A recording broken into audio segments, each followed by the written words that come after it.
right, it is time for another episode of Grateful Gratitude with LoLo.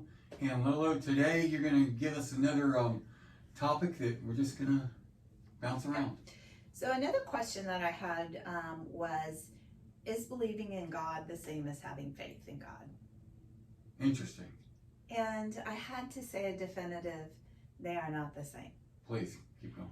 I find that people want the scientific side of God. They want to know who He is and why we believe that He is true, where faith is totally knowing He is true without having to have the scientific facts. Without having the evidence. The supporting evidence, yes. I find people struggle with that a lot because they say, well, I believe in God. And I say, that's great because I believe in God because I know He's true. But faith is so much more than that. Faith is trust. Faith is respect for who God is. And faith is saying, God, I know you know what's best. So have you heard anybody struggle with that before? Or? No, I really haven't, but people don't talk to me the way they talk to me. Okay.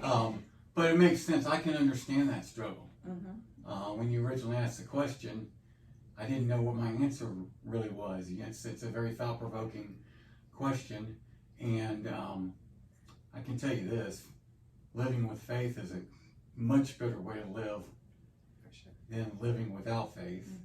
Mm-hmm. Believing in God is probably a step Mm-hmm.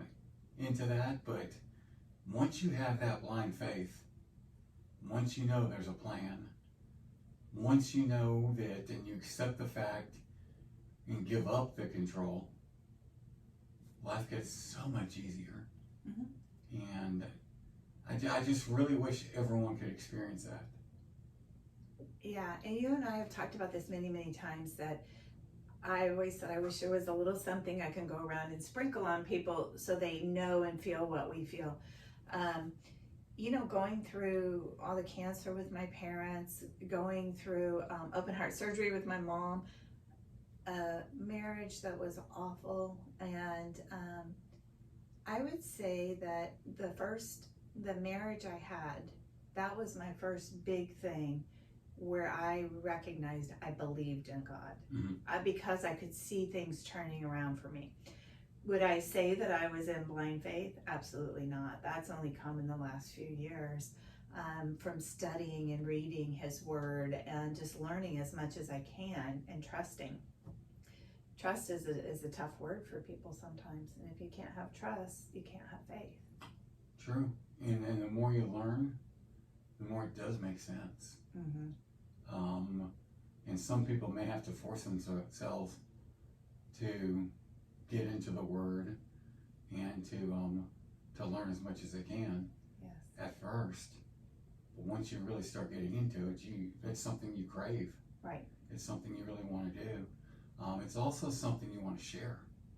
And I'll tell you this, my last co-host when I was in Sports Talk Radio Mm-hmm. was an atheist. Wow.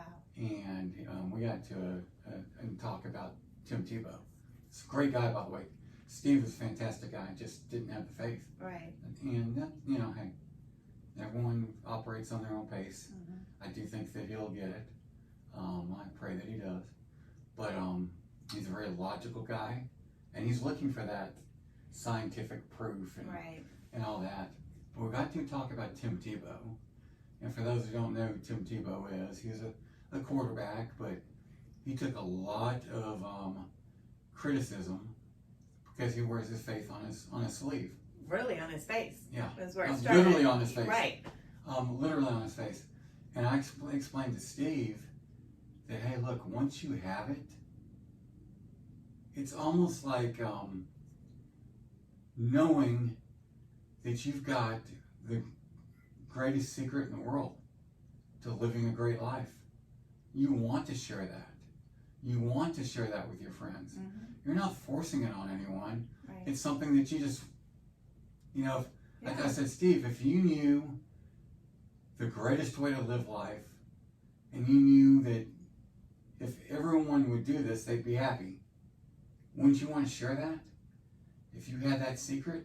Mm-hmm. And that's the way Tim is. Mm-hmm. Is that, you know, he's got the answer. It's just, will people listen? Yeah. You know, this morning I was listening to a message and they were talking about, it was a passage in Kings about a woman whose husband died and he was in debt to someone, and the man was going to come and take his 2 kids for servants to pay the debt. Mm-hmm.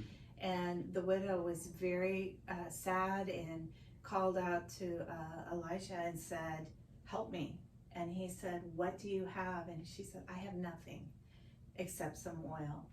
And he said, okay, send your sons to get jars from your neighbors and pour that oil into the jars. Well, as she was pouring the oil into the jars, she ran out of jars.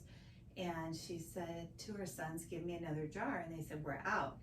And the oil stopped pouring. Well, the message of this is that Elisha said, go sell the oil, pay the debt, and you will be fine. It's kind of like how when we're so depleted and so beat down, we need Jesus to pour into us, Mm-hmm. and he always will. And I thought that was a really great little passage that really emphasized no matter how down and out you are, with faith, it will be fine.